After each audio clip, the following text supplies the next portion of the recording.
এই তথ্য উপদেষ্টা নাহিদ সাহেবকে সতর্ক করি। আমি তার দৃষ্টি আকর্ষণ করে বলতে চাই, মামুনুল হককে চিনেন না?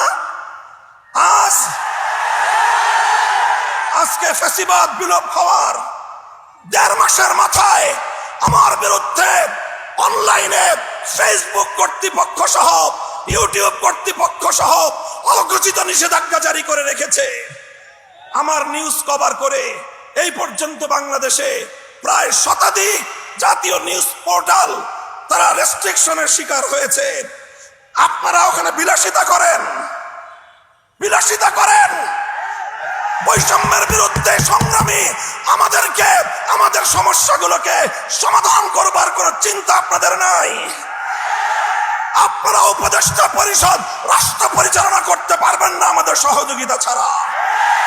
আমার এই বক্তব্যের 24 ঘন্টার মধ্যে যদি আপনারা কোনো ব্যবস্থা গ্রহণ না করেন, আমরা আপনাদের বিরুদ্ধে ব্যবস্থা গ্রহণ করতে বাধ্য হব।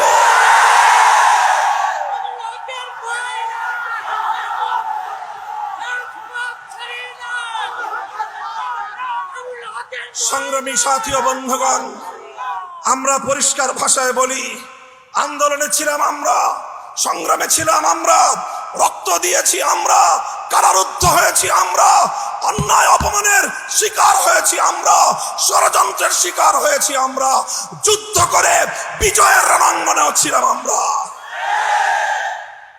এখন সম্মিলিতভাবে এই রাষ্ট্রটাকে এগিয়ে নেওয়ার দায়িত্ব আমাদের। আমরা সহযোগিতা করতে চাই, গায়ে পড়ে সহযোগিতা করতে চাই। আমাদের গায়ে পড়ে সহযোগিতা যদি পায়ে ঠেলতে চান, সে পা ভেঙ্গে গুড়িয়ে দিতে এক মুহূর্ত আমরা বিলম্ব করব না। আল্লাহ পাক রব্বুল আলামিন এই বাংলাদেশকে একটি সুন্দর সমৃদ্ধশালী একটি বাংলাদেশ হিসেবে এগিয়ে নেওয়ার তৌফিক দান করুন।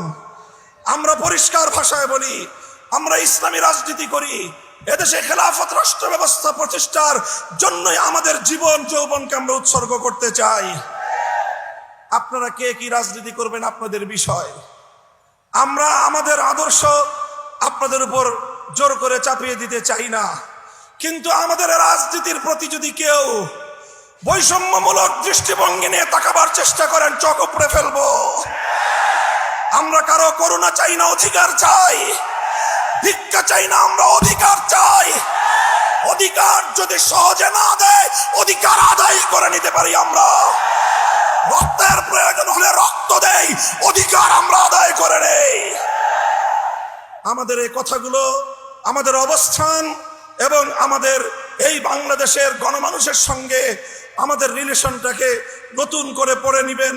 যদি কেউ যদি আমাদের ব্যাপারে অন্য কোনো ভাবনা ভাবতে চান, তাহলে আপনাদেরকে রাজপথে মোকাবেলার দাওয়াত থাকলো। সংগ্রামী সাথী ও বন্ধুগণ, একটি সুন্দর বাংলাদেশ গড়ে উঠুক, বৈষম্যহীন বাংলাদেশ গড়ে উঠুক। আর কোনো শিক্ষাঙ্গনে তোফাজ্জলদের মতো আর কোনো মানুষকে যেন এভাবে বিচার বহির্ভূত হত্যাকাণ্ডের শিকার হতে না হয়। সকল বিচার বহির্ভূত হত্যাকাণ্ডগুলোকে তদন্তপূর্বক প্রকৃত দোষীদের বিরুদ্ধে ব্যবস্থা গ্রহণের দাবি জানিয়ে একটি সুন্দর সুশৃঙ্খল উপনিবেশহীন, উপনিবেশবাদহীন, উপনিবেশবাদ মুক্ত স্বাধীন একটি স্বনির্ভর জাতি গঠনের জন্য যা যা করতে হয় তা করার জন্য আহ্বান এবং তার সহযোগিতার আহ্বান জানিয়ে বক্তব্য শেষ করলাম। নাসরুম মিনাল্লাহি ওয়া ফাতহুন করিব ওয়া আখিরু দাওয়ানা আলহামদুলিল্লাহি রাব্বিল আলামিন। বাংলাদেশ খেলাফত ছাত্র মজলিস জিন্দাবাদ, বাংলাদেশ খেলাফত মজলিস